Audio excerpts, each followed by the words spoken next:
Muchas gracias. Çok Merhaba, çok teşekkür ediyorum. Muy contentos de estar en Turquía. Türkiye'de olmaktan son derece memnunum. Un país que en el nuevo mapa geopolítico del mundo tiene mucho que aportar y es un gran polo de poder. Yeni dünya jeopolitik haritasında Türkiye'nin ağırlığı malum ve önümüzdeki dönemde belirlenecek dünya düzeninde de yerini almış durumda Türkiye. Efectivamente, la relación entre Estados Unidos, el gobierno, la élite dominante de Estados Unidos y los pueblos de América Latina y el Caribe ha estado signada por los intentos de opresión y de anexión por parte de Estados Unidos. Latin Amerika tarihine baktığınız zaman günümüze kadar Latin Amerika ülkeleriyle Amerika Birleşik Devletleri arasında süre gelen ilişkinin aslında Amerika Birleşik Devletleri lehinde sürekli olarak bu toprakları kendi topraklarının bir parçası yapma hırsına dayanmakta. En 1823, el presidente James Monroe llevó ante el Congreso de los Estados Unidos una propuesta que luego se convirtió en una doctrina, según la cual los Estados Unidos siempre tendrá el control de lo que ellos llaman el hemisferio occidental de todas las Américas, desde Alaska hasta la Patagonia de Argentina y de Chile. 1823 yılında Amerika Senatosu önünde dönemin başkanı James Monroe'nun yapmış olduğu bir sunum var. Daha sonra bu Monroe doktrini olarak tarihte yerini alıyor. Monroe doktrinine göre Amerika Birleşik Devletleri tüm kuzey ve güney dahil olmak üzere Amerika kıtasının sahibi olma arzusunda Alaska'dan Arjantin, Şili, Patagonya'ya kadar. Pero eso era 1823, en el mismo momento en el cual estábamos a un año de la última gran batalla de la independencia latinoamericana, que fue la batalla de Ayacucho, que le dio la libertad al Perú.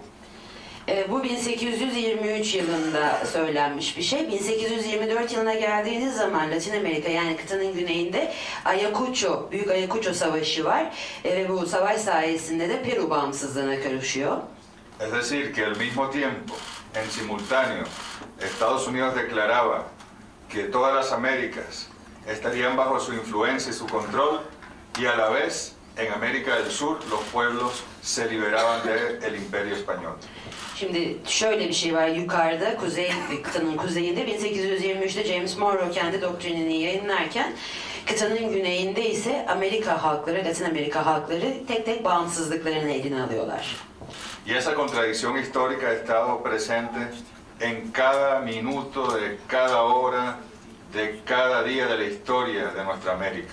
Ve bizim Amerika'mızın tarihinde her saat, her gün, her dakika bu gerçek sürekli karşı karşıya gelmeye devam ediyor. La lucha que hoy estamos dando en Venezuela, o que tienen más de 60 años dando desde Cuba, es la misma lucha que desde 1823 comenzó a desarrollarse en el continente americano. Şu anda bizim ülkemizde Venezuela'da vermekte olduğumuz savaş, Küba'nın 60 yıldır vermekte olduğu benzer savaş. Aslına bakarsanız halklarımızın 1823 senesi itibariyle vermekte oldukları bağımsızlık mücadelesinin aynısıdır.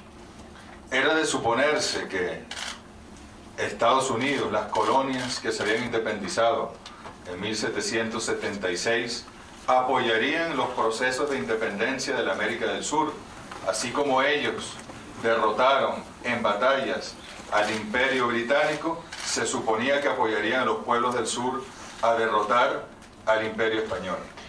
1776 senesinde Amerika Birleşik Devletleri bağımsızlığını kazandığı zaman elbette ki o dönemin şu koşullarında neyi beklersiniz? Güneyde de bağımsızlık savaşı veren halkları desteklemesini beklersiniz. Çünkü kendileri de belli bir bağımsızlık savaşından sonra Britanya İmparatorluğunu yıkıyorlar. Ve aynı şekilde İspanyol İmparatorluğu'nun da yıkılması, kıtadaki varlığının kırılmasıyla alakalı destek vermesi söz konusu diye düşünürüz. Pero no fue así. Ama böyle olmadı. Washington declaró su neutralidad desde el primer momento, en el cual las colonias españolas del sur declararon su independencia. Ne zamanki İspanya'ya karşı güneydekiler bağımsızlığını ilan ettiler, o zamana kadar Amerika Birleşik Devletleri konuyla alakalı nötr tavır sergileyeceğini en başından beyan etti. Varias fueron las misiones diplomáticas que envió Simón Bolívar como presidente de Venezuela, como presidente de Colombia la Grande, a Washington para buscar apoyo de los Estados Unidos y nunca lo obtuvo. Simón Bolívar Venezuela'nın Cumhurbaşkanı olarak veya o zamanki adıyla Gran Kolombiya'nın, Büyük Kolombiya'nın başkanı olarak gönderilen özel elçiler Washington'ın desteğini istedikleri zaman hayır cevabını aldılar. Al contrario, la neutralidad que declaró entonces Washington, cuando la rompían, siempre fue para apoyar al Imperio Español a mantener sus colonias en el sur. Bu noktada aslında Amerika Birleşik Devletleri'nin nötr kalmaktan kastı her zaman için kıtadaki İspanyol varlığının sürdürülmesi ve oradaki koloni devletlerin bir şekilde kontrol altına alınması için İspanya İmparatorluğu'nun desteklenmesi yönündeydi. La Florida, por ejemplo, lo que hoy es el estado de Florida en Estados Unidos, era parte del Imperio Español. Y una misión y un ejército desde Venezuela, desde lo que era Colombia, la Gran Colombia, fue hasta la isla de Amelia, en la Florida, invadió, la tomó, declaró la independencia y Estados Unidos se opuso a que eso ocurriera. Florida'yı biliyoruz. Bugün Amerika Birleşik Devletleri'nin önemli eyaletlerinden bir tanesi. O dönemde güneyden bağımsızlık orduya kadar gidiyorlar. Florida'yı kuşatıyorlar, alıyorlar, bağımsızlığını ilan ediyorlar ve bu operasyon karşısında Amerika Birleşik Devletleri red cevabı veriyor. Y quizás ustedes se preguntarán, ¿y por qué Belki sorarsınız neden diye. el ministro nos habla tanto del siglo XIX? Yani neden Bakan Bey bize 19. yüzyıldan bu kadar anlatı yapıyor diye. Cuando los problemas que estamos analizando están en el siglo XXI. Çünkü bugün sorunların temeline baktığımız zaman temelinin 19. yüzyılda yattığını görüyoruz. Y lo hago porque sería imposible entender el siglo XXI si no entendemos el siglo XIX. Anlatmayı uygun görüyorum çünkü 21. yüzyılın şartlarını anlamak için 19. yüzyılın neler temellendirdiğini bilmemiz gerekiyor. Pero incluso nos podemos ir al finales del siglo XVIII. Hatta 18. yüzyılın sonlarına kadar bile inebiliriz bu bağlamda. Tenía Estados Unidos apenas 10 años de independiente. Amerika Birleşik Devletleri takribi 10 yıldır bağımsız. Acababa de ser reconocido por la Gran Bretaña como un estado. Büyük Britanya tarafından bir devlet olarak yeni tanınmış. Y Thomas Jefferson hizo la siguiente afirmación como presidente de los Estados Unidos. Amerika Birleşik Devletleri Başkanı olarak Thomas Jefferson, birazdan okuyacağım, açıklamaya imza atıyor. Dijo, nuestra confederación debe ser considerada como el nido desde el cual toda América, así la del norte como la del sur, habrá de ser poblada. Bizim devletimiz, bizim bulunduğumuz nokta tüm Güney ve Kuzey Amerika kıtası için çıkış noktası olmak durumunda. Mas cuidémonos de creer que interesa a este gran continente expulsar a los españoles. Bu noktada da tüm kıtadaki varlığını sürdüren İspanyolları kıtadan çıkartma konusunda biraz daha temkinli olmamızda fayda var. Por el momento, aquellas colonias se encuentran en las mejores manos. Çünkü şu anda İspanyol hakimiyetinde aşağı taraftaki sömürgeler olmaları gereken yerdeler. Y solo temo que estas manos resulten demasiado débiles para mantenerlas sujetas hasta que nuestra población haya crecido lo suficiente para irselas arrebatando pedazo a pedazo.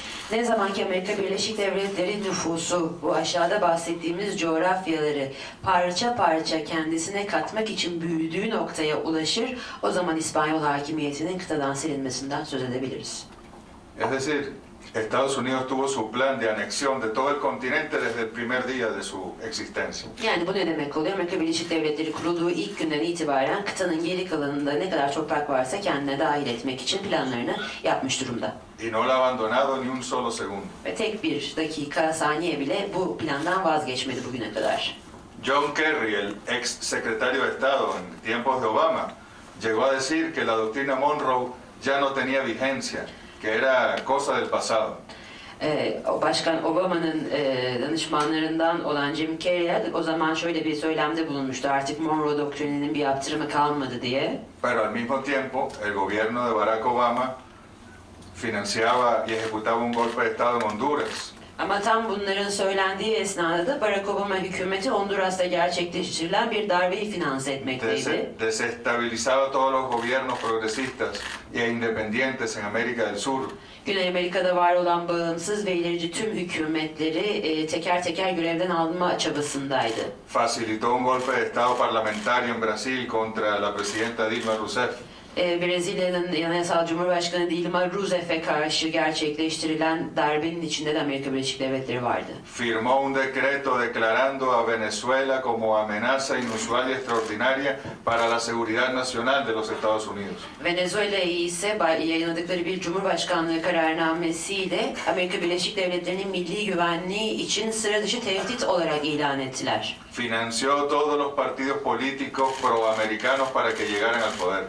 Ve Amerika yanlısı bütün siyasi partilere de finansman destek sağlandı göreve gelebilmeleri için. Y cuando asume el presidente Donald Trump y su equipo de halcones, ya no hay nada escondido. Ellos dicen que la doctrina Monroe está plenamente vigente en el siglo XXI. Ne zaman ki Başkan Donald Trump göreve geldi, şahinleriyle birlikte artık daha fazla saklanacak yerleri kalmamışlardı ve evet, bu sefer itiraf ettiler, Monroe doktrini hala geçerliliğini korumaktaydı. Y cuando Venezuela o Bolivia o Cuba o Nicaragua o incluso otros países establecen relaciones comerciales, económicas con China, con Rusia, con Turquía, con India, ellos dicen desde Washington que no van a permitir que otras potencias se apoderen de su América. Günümüzde ise Venezuela, Bolivya, Nikaragua veya diğer Latin Amerika ülkeleri, Çin, Rusya, Türkiye, Hindistan gibi dünya devleriyle ilişki kurmak istedikleri zaman Amerika Birleşik Devletleri'nden direkt veto yiyorlar. Çünkü bizim topraklarımızda başka birinin hakim olmasını istemiyoruz bilinci var Amerika'da. Pero dentro de todo ese inmenso continente está Venezuela. Ve tüm bu koca kıtanın tam ortasında da Venezuela yer alıyor. Que para bien o para mal ha sido el reservorio de los más inmensos recursos naturales de nuestra América. İyisiyle kötüsüyle Venezuela her zaman Latin Amerika'da bulunan en büyük doğal kaynaklarında merkezi hala. La más grande reserva de petróleo que haya en este planeta. Gezegen üzerinde bulunan kanıtlanmış en büyük petrol rezervleri Venezuela'ya ait. Una de las más grandes reservas de gas. Aynı şekilde dünyadaki en büyük gaz rezervlerinden de biri Venezuela'da. De oro. Altın. De diamante. Elmas. De hierro. Demir. De bauxita. Boksit. De coltán. Koltan. De piedras raras. Ve daha değerli değişik taşlar. Y mucho más. Ve daha fazlası. De agua. Su keza. De tierras buenas para la siembra. Tarıma elverişli topraklar. Posición estratégica geográfica privilegiada. Coğrafi olarak stratejik çok önemli bir yere sahip olması. La tierra donde nació Simón Bolívar. Simón Bolívar'ın doğduğu topraklar. La tierra donde nació Hugo Chávez. Hugo Chávez'in doğduğu topraklar. Somos el blanco, el objetivo más preciado para los Estados Unidos en toda América. O yüzden de Amerika kıtası genelinde tüm bu nedenlerden dolayı Amerika Birleşik Devletleri'nin doğrudan hedefi olan ülke biziz. Y desde hace 20 años la riqueza de Venezuela le pertenece al pueblo venezolano y no a las élites norteamericanas. Ve 20 yıldan bu yana Venezuela'nın doğal kaynakları Venezuela halkına ait. Daha önce olduğu gibi Kuzey Amerika elitlerine değil. Y por eso, desde el primer día que llegó la revolución bolivariana al poder, los gobiernos de Washington han tratado de derrocar por todas las vías a los gobiernos de Hugo Chávez y de Nicolás Maduro. Onun için de Bolivarcı devrim ülkede göreve geldiğinden beri Amerika Birleşik Devletleri hükümetleri Bolivarcı devrim bünyesinde kurulan gerek Hugo Chávez gerekse Nicolás Maduro hükümetlerini yıkmak adına her türlü yolu meşru kılmaya çalıştılar. En 2001 ya comenzó la rebelión de la burguesía, de la oligarquía en Venezuela. 2001 yılı itibariyle Venezuela'da oligarşinin sesi yükselmeye başladı. En 2002-2003 hubo golpe de Estado, hubo sabotaje a nuestra industria petrolera. 2002'de darbe oldu. 2003'te petrol endüstrisine sabotajlar söz konusuydu. La burguesía nacional que le transfería los recursos de nuestra riqueza directamente a la élite estadounidense se había quedado sin el poder. Herhangi bir şekilde hükümette görev almaksızın ülkede bulunan milli burjuvazi ülkenin doğal kaynaklarından elde edilen geliri doğrudan Kuzey Amerika elitlerine geçirmekteydi. Y todos los episodios de turbulencia política, de crispación política de los que ha sido testigo el mundo durante los últimos 20 años son capítulos de esa lucha de una burguesía con Estados Unidos detrás para retornar al poder y de un pueblo con su gobierno para mantener el poder. İşte son 20 yıldır tüm uluslararası kamuoyunun dünyanın şahit olduğu savaşın temelinde aslında burası yatıyor. Bir tarafta kendi milli öz kaynaklarını Amerika Birleşik Devletleri'ne geçirmeye çalışan ve milli ve parazit bir burjuvaziden bahsediyoruz. Diğer tarafta ise hükümetiyle birlikte kendi kaynaklarına ve bağımsızlığına sahip çıkmaya çalışan Venezuela halkından bahsediyoruz. Si usted le preguntaba a un joven venezolano en los años 90, ¿dónde estaba el petróleo de Venezuela? Él podía mirar a su alrededor y dar 1000 vueltas y no encontraba dónde estaba el petróleo de Venezuela. 1990'lı yıllarda gençlere eğer Venezuela'nın petrolü nerede diye bir soru yöneltmiş olsaydınız etrafına bakardı sağına soluna ama verecek bir yanıt bulamazdı çünkü bilmezdi nerede olduğunu. Y cuando la revolución tomó el poder del petróleo, que no fue en el año 99 ni en el 2000, fue en el año 2003, después del sabotaje, se comenzó por primera vez en la historia de Venezuela a invertir la riqueza del petróleo en el pueblo de Venezuela. 2002 senesinde darbe girişimi oldu dedik. 2003 senesinde petrol şirketine bir sabotaj düzenlendi ve 2003'ten sonra ilk defa tarihinde Venezuela'nın petrolden elde ettiği gelir gene halkın refahı için yatırımlarda kullanılmaya başlandı. Allí comenzó el pueblo por primera vez a ver médicos en sus barrios, en sus caseríos, en sus pueblos más alejados.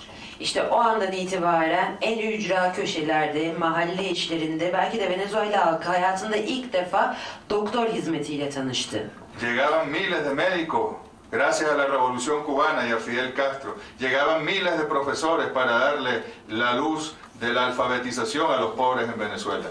Komutan Fidel Castro'ya ve Küba devrimine teşekkür etmek gerekiyor. Onların sayesinde binlerce doktor geldi sağlık hizmeti vermek için. Aynı şekilde okur yazarlık adına da binlerce Kübalı öğretmeni gönderdiler bize. Y luego el que no pudo concluir su primaria tenía, a pesar de la edad, mecanismos para seguir estudiando, para completar su primaria, su secundaria, para ir a la universidad. Yaşı kaç olursa olsun ilkokul eğitimini o ya da bu şekilde tamamlayamamış insanlara ilkokul diploması verildi. Bu insanlara daha sonra ortaokul, liseye ve hatta üniversiteye gitme hakkı tanındı. Y hoy, tras 20 años, nosotros conocemos casos de personas que eran analfabetas en el año 2003 y que hoy son doctores con posgrado y cirujanos gracias al sistema educativo de la Revolución Bolivariana. 2003 yılında daha okuma yazmayı bilmezken bugün okuma yazma öğrendikten sonra ilerlemeleriyle birlikte master yapan insanlar olduğunu biliyoruz. Cerrah tıp doktoru olan insanları biliyoruz ve bunların hepsi Bolivarcı devrim sayesinde. Comenzamos a ver centros para la salud en todos los pueblos de Venezuela, cosa que era nunca vista en la historia. Daha önce bizim tarihimizde hiç görülmemiş bir şey. Hemen hemen her mahallede, her köyde sağlık merkezlerimiz var artık. Sistemas alternativos subsidiados para la alimentación del pueblo. Devlet eliyle sübvanse edilen uygun fiyatlı yiyecek dağıtılan bir ağımız var. Alimentación para los niños en las escuelas. Okuldaki çocukların beslenmeleriyle ilgili programlarımız var. La cultura venezolana y su identidad se fue rescatando. Venezuela kültürü ve Venezuelalı kimliği kurtarıldı her şeyden önce. La agricultura que había sido abandonada por el modelo que se nos impuso petrolero se fue rescatando y se invirtió en la agricultura. Venezuela'nın petrolden elde edilen gelir temeline dayalı endüstrisinin bize vermiş olduğu bir hususta tarım topraklarının terk edilmesiydi. Bu konuda da büyük çalışmalar var. Tarım ülke ekonomisine dahil ediliyor. Y también en problemas tan sensibles como la vivienda. Evet, diğer bir konu da konut konusuydu. En los últimos años en Venezuela, desde el año 2012 hasta el año 2018, se han construido y entregado casi 3 millones de nuevas viviendas a los venezolanos. 2012 yılı ile 2018 yılı arasında 3 milyon konut ücretsiz olarak vatandaşlara tahsis edildi. Y eso significa,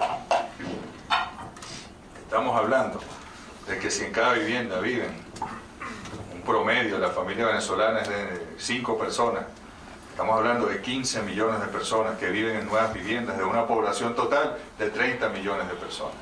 Şöyle bir hesap yapalım. Yaklaşık ortalama bir Venezuelalı ailenin 5 kişi olduğunu düşünecek olursak her evde 5 kişi yaşıyor. Bu da demek oluyor ki yeni evde yaşayanlar 15 milyon civarında ve Venezuela'nın nüfusu da 30 milyon. En 1998, cuando Hugo Chávez ganó las elecciones, estábamos al borde de la privatización de la educación, la privatización de la salud, la privatización de la seguridad social. Todo eso se detuvo gracias a la Revolución Bolivariana. 1998 yılında Komutan Hugo Chavez göreve başladığı zaman sosyal sigorta, eğitim ve sağlık konuları özelleştirilmek üzereydi ve biz bunları yeniden kamusallaştırdık ve bunların hepsi de Bolivarcı devrim sayesinde. Los servicios públicos en Venezuela, la electricidad, el gas, el agua, son prácticamente regalados. Ve kamu hizmetleri, elektrik, gaz ve su neredeyse ücretsiz diyebiliriz. La gasolina de venezolana es un regalo para el pueblo. Aynı şekilde halk için neredeyse bir hediye. Ese pueblo que fue invisible, que estuvo abandonado durante 180 años, pasó a ser el protagonista de su historia.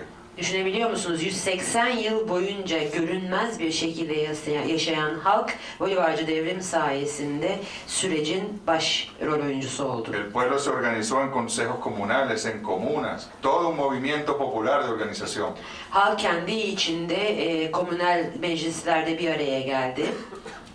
Y por eso la revolución bolivariana de alguna manera sí es una amenaza a los Estados Unidos, pero no una amenaza porque tenga un arsenal nuclear o porque represente a su seguridad nacional algún riesgo, sino porque es un modelo alternativo que funciona.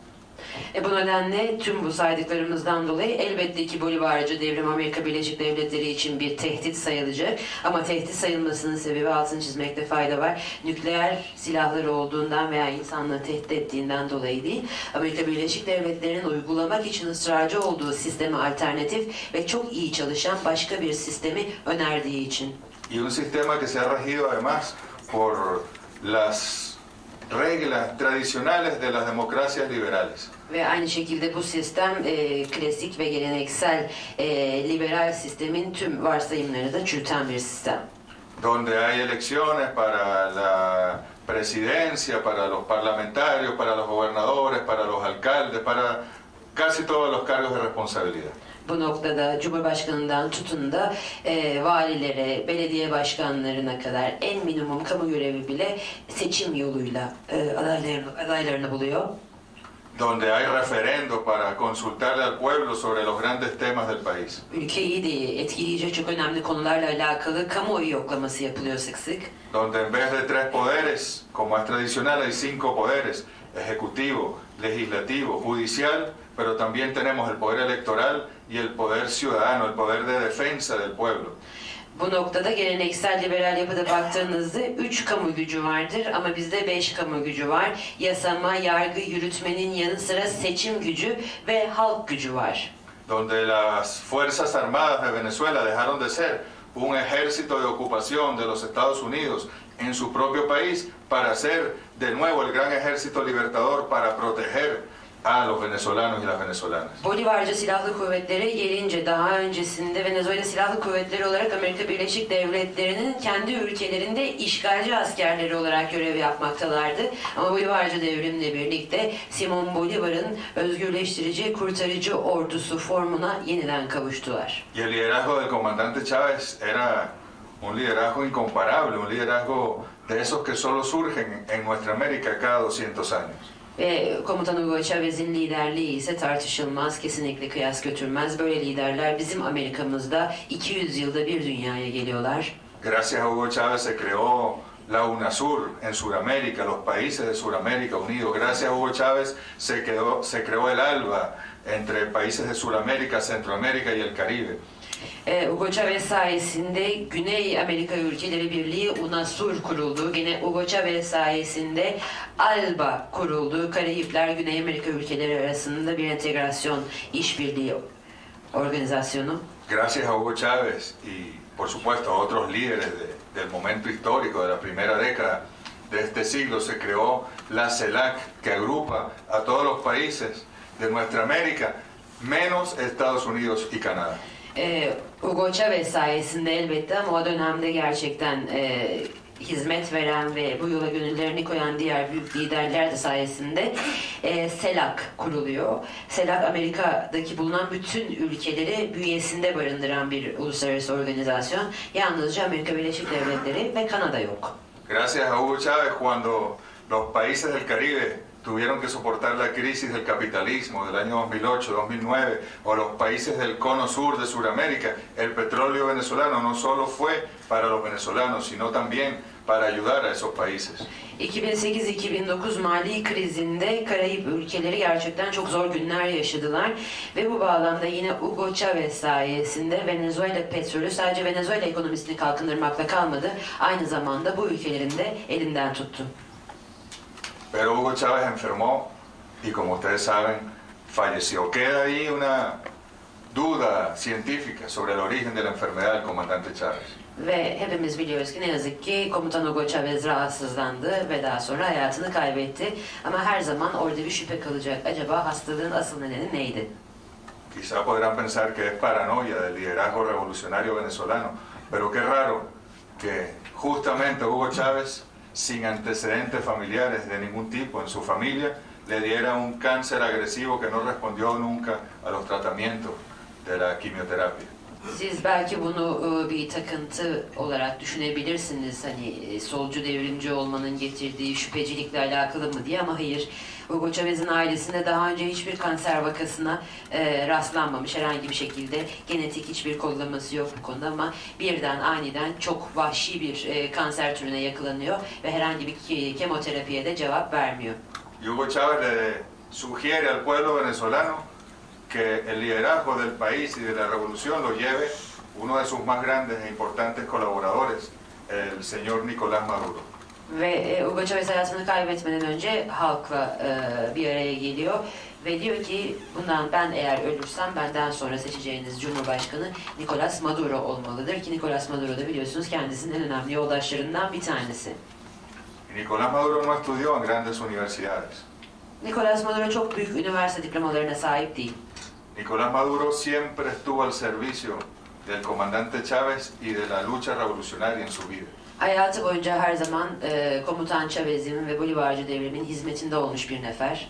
Nicolás Maduro era un conductor de autobús en Caracas. Caracas'ta otobüs şoförlüğü yapan biriydi Nicolás Maduro. Un sindicalista. Bir sendikacıydı. Y un líder del movimiento popular. Ve halk hareketleri arasında gerçekten bilinen bir liderdi.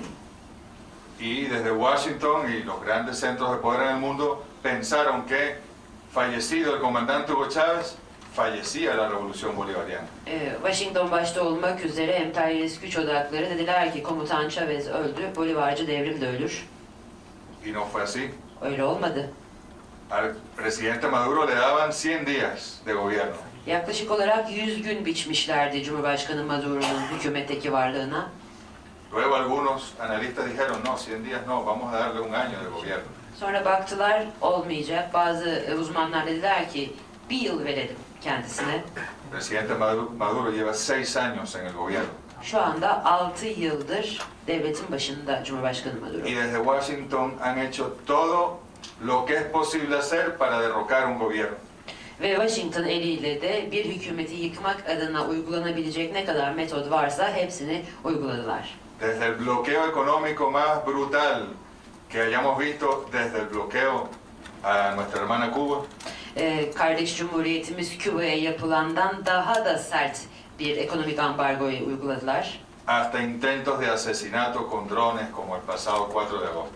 Geçen 4 Ağustos'ta yaptıkları gibi dronlarla bile kendisini öldürmeye kalktılar. Estados Unidos ha financiado al los grupos de la oposición radical venezolana para que desde la calle y con expresiones violentas traten de derrocar al gobierno. Amerika Birleşik Devletleri insanlara para verdi, sokaklara çıkın ve şiddet yanlısı gösteriler yapın ve bunların sonucunda olan olaylarla hükümeti devirelim istedi. Estados Unidos le ha pagado y ha tratado que los militares venezolanos le den la espalda al presidente Maduro y traicionen a la Constitución. Aynı şekilde Amerika Birleşik Devletleri hükümeti Bolivarcı silahlı kuvvetler içerisinde de ikilik yaratmak suretiyle Nicolás Maduro'ya bir şekilde ihanet etmesini istedi silahlı kuvvetlerin. Cuando en 2017, tras 4 meses de protesta de la oposición extremista en la calle, el presidente Maduro decidió convocar al pueblo a elecciones para solucionar democráticamente la coyuntura, el gobierno de Estados Unidos adelantó que no reconocería ningún resultado de ninguna elección. 2017 senesinde 4 ay boyunca muhalefet halkı sokaklara döktü ve birçok şiddet olayı yaşandı. Bunun karşısında Nicolás Maduro dedi ki o zaman seçimlere gidelim. Seçimlere gitmenin adı anıldığı an itibariyle Amerika Birleşik Devletleri yapılacak seçimleri tanımayacağını ilan etti. Pero en esas condiciones de violencia se hicieron unas elecciones, se eligió una Asamblea Nacional Constituyente y se terminó la violencia. O şiddet günlerinde evet seçimlere gittik. Kurucu Millet Meclisi seçildi ve şiddet olayları son buldu. Y luego elecciones para los gobernadores de los estados, para los alcaldes de los municipios, para los concejales de los municipios. Daha sonra mahalli seçimler geldi. Valilerin, belediye başkanlarının ve encümen üyelerinin seçildiği seçimler. Y luego un proceso de diálogo con la oposición venezolana en República Dominicana, con el auspicio del gobierno de República Dominicana, del expresidente José Luis Rodríguez Zapatero de España. Aynı şekilde aynı sürecin devamında Dominik Cumhuriyeti'nin Dominik Devlet Başkanı ve İspanya eski Başbakanı Rodríguez Zapata'nın ev sahipliğinde muhalefetle bir diyalog süreci başladı. Y se acordó allí adelantar las elecciones presidenciales. O masada da Cumhurbaşkanlığı seçimlerinin öne alınması kararı çıktı. Aumentar las garantías del sistema electoral, que es un sistema electoral casi perfecto. Ve var olan seçim sisteminin ki dünya üzerinde eşi benzeri olmayan bir seçim sistemi daha iyi şartlara getirilmesi anlaşıldı. Pero Washington le dio las órdenes a la oposición venezolana de no aceptar el acuerdo, de no participar en las elecciones y de activar un plan golpista que está en proceso. Amerika Birleşik Devletleri hükümetinden derhal emir geldi. Muhalefete dedi ki asla o masadan bir şey imzalayarak kalkmayacaksın ve şu an halihazırda yürütmede olan darbe planını başlatmış oldu. Y este año, cuando el presidente Maduro se juramentó ante los poderes en Venezuela como presidente, como dicta la Constitución, Estados Unidos desconoce al presidente Maduro. Bu sene ise anayasamızın öngördüğü şekilde ocağın 2. haftasında yapıldığı üzere Cumhurbaşkanımız görevi üstlendi ve yemin törenini gerçekleştirdi ve ivedilikle tanımama kararı aldı Amerika Birleşik Devletleri. Y comienzan a decir que el presidente de Venezuela no debía ser Nicolás Maduro, que debía ser un señor que nadie conocía, ni en Venezuela ni en el mundo, que se llama Juan Guaidó. Dediler ki Amerika Birleşik Devletleri'nden Venezuela'nın Cumhurbaşkanı Nicolás Maduro olamaz. Onun yerine ne dünyanın ne Venezuela halkının ne de hiç kimsenin tanımadığı Juan Guaidó adında bir beyefendiyi Cumhurbaşkanı olarak tanıdılar. Y que acababa de ser elegido en la Junta Directiva de la Asamblea Nacional como su presidente por este año. Milli Meclis'te de yapılan seçimlerde bu senelik Millet Meclisi Başkanı seçileli henüz 1-2 gün olmuştu. Y luego este señor Guaidó, en una manifestación de la oposición, de las tantas que hay en el medio de la calle, alzó su mano y se autojuramentó como presidente de Venezuela. Muhalefet alıştığımız üzere yine sokaklardaydı. Yine böyle bir gün bu beyefendi Juan Guaidó onların yanında birdenbire sokakta elini kaldırdı, kendi kendine yemin etti ve kendi kendine Cumhurbaşkanı ilan etti. Uno lo que podía pensar en ese momento es que el señor le correspondía estar en un manicomio, en un sanatorio mental. Yani o anda onun o yaptığını görenlerin düşündüğü tek şey aslında hani bunu bir tımarhaneye kapatmak mı lazım artık ne şekilde bir tedbir almak lazım olmalıydı ancak Era una acción políticamente ridícula. yani bu siyasi olarak tamamen soytarılıktı aslına bakarsanız. ¿Dónde viene el problema? Ama sorun neredeydi? Cuando a los 10 minutos de su autoproclamación, el vicepresidente de Estados Unidos lo reconoce oficialmente como el presidente de Venezuela. Kendisi kendi kendine başkan ilan ettikten 10 dakika sonra Amerika Birleşik Devletleri Başkan Yardımcısı kendisini Venezuela'nın resmi cumhurbaşkanı olarak tanıdı. Y después de él, el presidente de Colombia, el de Argentina, el de Chile, el de Paraguay, el de Brasil y otros países de América Latina. Bu tanımanın hemen arkasından Arjantin, Brezilya, Paraguay, yani daha aklınıza ne kadar ülke gelirse gelsin onlar da teker teker tanımaya başladılar. De gobierno de partidos de la derecha cuyos presidentes son empresarios como Donald Trump. Ve bu partide mensup olan kişiler zaten Donald Trump tarafından kurulan şirketlere de başkanlık eden kişiler. Y una semana después, 24 países de la Unión Europea también reconocen a este señor autoproclamado como presidente encargado de Venezuela. Kendi kendini Cumhurbaşkanı ilan eden bu şahsı yaklaşık bir hafta sonra 24 tane Avrupa Birliği ülkesi, üye ülke de tanıdı. Y comienzan a dirigir desde Estados Unidos todos sus voceros, Trump, Pence, Bolton, Pompeo, mensajes a los militares venezolanos para que haya una rebelión y para que apoyen a este señor Guaidó. Daha sonra Amerika Birleşik Devletleri'nde yetki ve söz sahibi olan kişiler, Pence, Bolton, Pompeo, ne kadar kişi varsa silahlı kuvvetlere bu sefer yönelmeye başladılar. Yakında büyük bir ayaklanma çıkacak. Lütfen Guaido isimli beyefendiyi destekleyin dediler. Y comenzaron a ofrecer dinero a los militares venezolanos. Venezuelalı askerlere para sunmaya başladılar. Los agregados militares venezolanos en el mundo los visitó uno por uno la CIA para convencerlos de traicionar a Nicolás Maduro. Venezuela'nın dünyada bulunan askeri ateşeliklerinde görev yapan askerler CIA ajanları tarafından bizzat ziyaret edildi ve kendilerine para teklif edildi Guaido'yu desteklemeleri adına. A la mayoría de los diplomáticos venezolanos, embajadores, cónsules, también los contactaron la CIA y las embajadas norteamericanas para ofrecerles dinero para que traicionaran a su gobierno. Aynı şekilde genel anlamda dünya nezdinde görev yapan büyükelçiler ve başkonsoloslar da CIA tarafından para tekliflerine maruz bırakıldılar. Nicolás Maduro'ya ihanet etmeleri için. Y no ocurrió, no hubo ningún golpe, no podía haberlo. Herhangi bir şekilde bir darbe olmadı ama olamazdı da zaten. En Venezuela hay 215.000 oficiales y tropas profesionales. Ve Venezuela'da yaklaşık olarak 215.000 subay ve daha üst rütbeli asker bulunmakta. Más 2 millones de milicianos. Ve 2 milyonda militan var. Y solo 180 soldados tomaron la decisión porque compraron sus conciencias de declararse en contra del gobierno legítimo. Tüm bu rakamların toplamı içerisinden sadece 180 tane asker bir şekilde kendilerini satmayı uygun gördüler ve karşı tarafa geçtiler. Fracasó el golpe de Estado. Darbe girişimi başarısızlıkla sonuçlandı.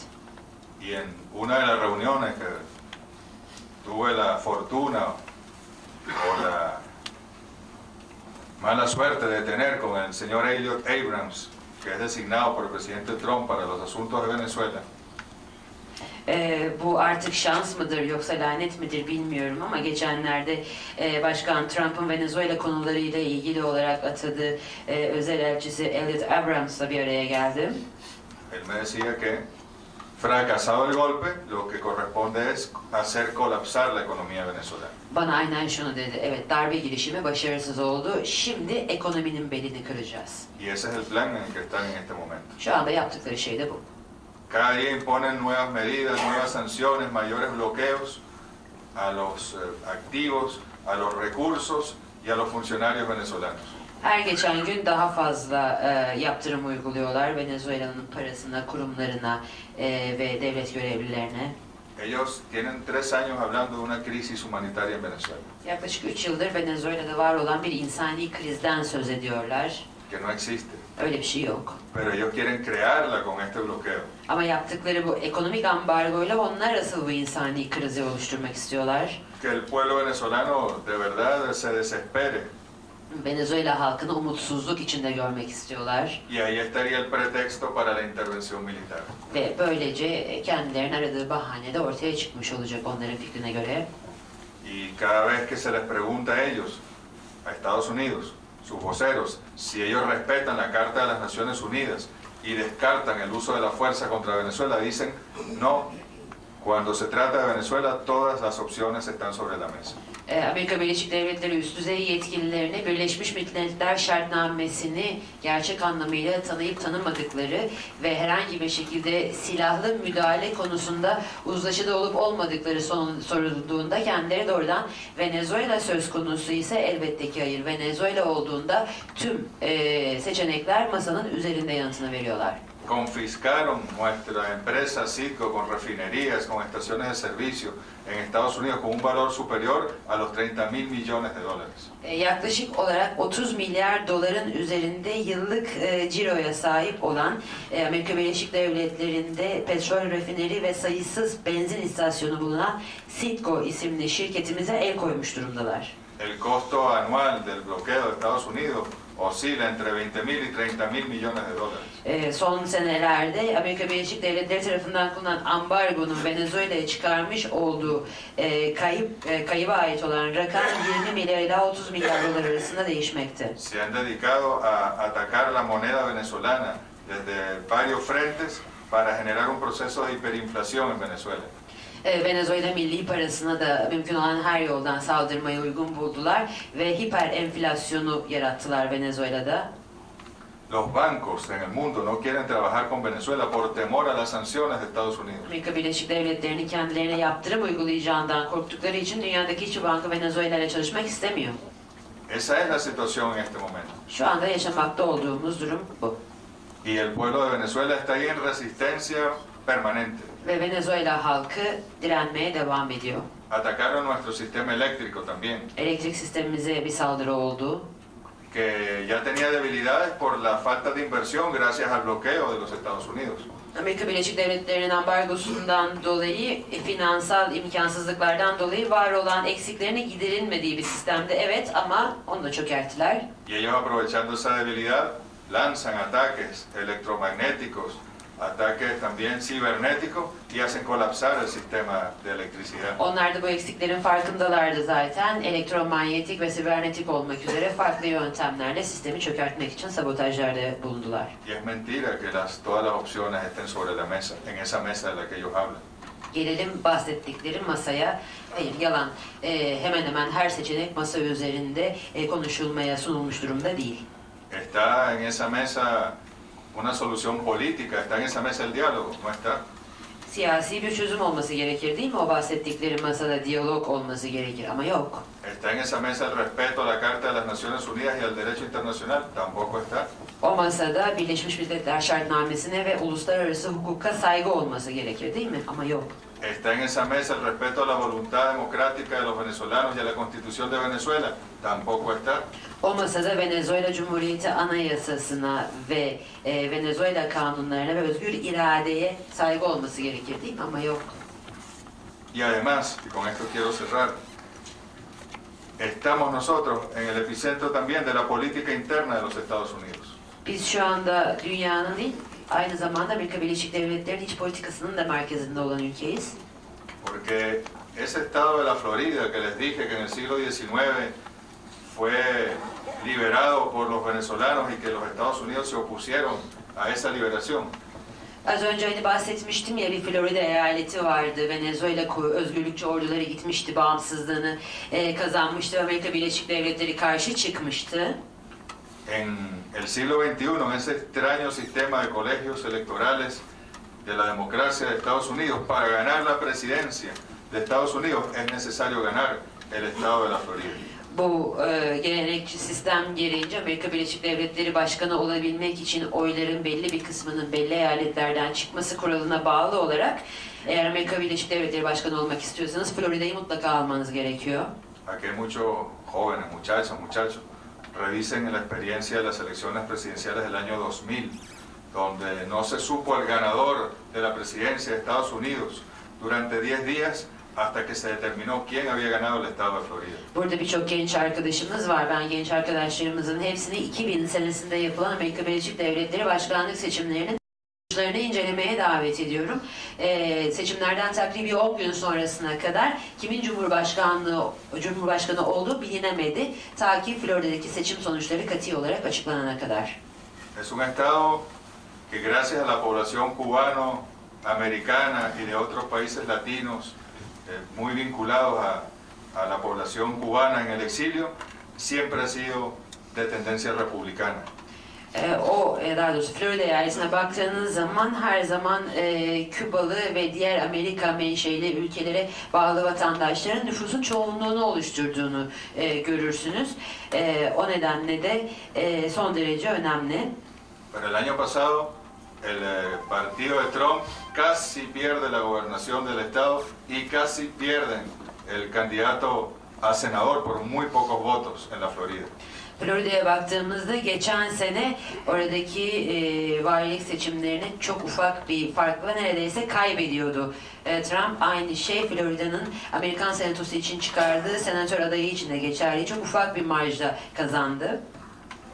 Y la mejor estrategia electoral para ganar los votos de los cubanoamericanos y de los latinos y de la gente conservadora en la Florida es precisamente atacar a Venezuela, atacar a Cuba, atacar a Nicaragua. Şimdi bu Florida'da bulunan Kübalı Amerikalıların veya diğer Latin Amerika kökenli vatandaşların oyunu alabilmek için uygulanması gereken en doğru siyasi hamle tabii ki memleketlerine saldırmak, Venezuela'ya, Küba'ya veya hangi ülkeye dahil iseler. De manera que en ese proceso, que insisto, es parte de la misma lucha del siglo XIX. En el siglo XXI seguimos en esa confrontación histórica. O yüzden de ben ısrarcıyım. Az önce de söylediğim gibi 21. yüzyılda şu anda yaşamakta olduğumuz bu savaşın temeli 19. yüzyılda yaşamakta olduklarımızın aynısı. ¿Qué va a pasar? No lo sabemos. Nosotros haremos todo lo posible porque se respete la soberanía del pueblo venezolano y porque haya siempre soluciones políticas y paz en Venezuela. Ne olur şu anda bilemiyoruz ama biz Venezuela olarak her zaman dünya halklarının barışçıl sistemine katkı sağlayacak çözümler olmasından yana olacağız. Elimizden geleni de yapacağız bu konuda. Seguiremos buscando canales, espacios de diálogo con el gobierno de los Estados Unidos. Amerika Birleşik Devletleri hükümetiyle her zaman masada istişare ve diyalog formülü çerçevesinde oturmak için yollar aramaya devam edeceğiz. Pero no para negociar una rendición, sino para negociar el respeto a la soberanía venezolana. Burada yanlış anlaşılma olmasın. Burada bizim yapmak istediğimiz şey teslimiyet değil kesinlikle. Sadece Venezuela egemenliğine saygı duyulmasını sağlamak. Seguiremos llamando a la oposición extremista venezolana y al señor Guaidó y a los verdaderos líderes de la oposición venezolana a sentarse para dialogar y buscar soluciones políticas. Gerek kendi Cumhurbaşkanı ilan eden Guaido beyefendiye gerekse Venezuela'nın geleneksel muhalif liderlerine her zaman Venezuela için en doğrusunu bulmak adına masaya oturma çağrılarımızı yineleyeceğiz. Hasta hoy se han negado porque no tienen la autorización del gobierno de los Estados Unidos. Bugüne kadar hep reddettiler bunu çünkü Amerika Birleşik Devletleri'nden herhangi bir onay alamadılar. Ojalá que puedan independizarse del gobierno de los Estados Unidos y puedan sentarse como venezolanos y entre venezolanos solucionar los problemas del país. İnşallah Amerika Birleşik Devletleri'ne olan bağımlılıklarını bir an önce terk ederler ve Venezuelalı ile aynı masada Venezuela'nın geleceği için en doğru kararı alabilir. Lo peor que puede haber para Venezuela, para la región latinoamericana y caribeña e incluso para los Estados Unidos es una guerra en Venezuela. Coğrafyamıza baktığımız zaman gerek Venezuela, gerek Karayipler, gerekse Amerika Birleşik Devletleri için oluşabilecek en kötü senaryo savaş senaryosu. Sería una catástrofe para nuestro país, pero sería una catástrofe para la región. Sadece bizim ülkemiz için bir felaket durumu söz konusu olmaz. Aynı şekilde tüm bölge için bir felaket söz konusu olur. Habría un baño de sangre. Bir kan gölüne döner De coğrafya. venezolanos y venezolanas. Venezuelalıların pero de muchos latinoamericanos que se sumarían a la lucha. Ama pek çok Latin Amerikalı da eminim bu savaşa katılacaktır. Y también morirían soldados marines estadounidenses en la batalla.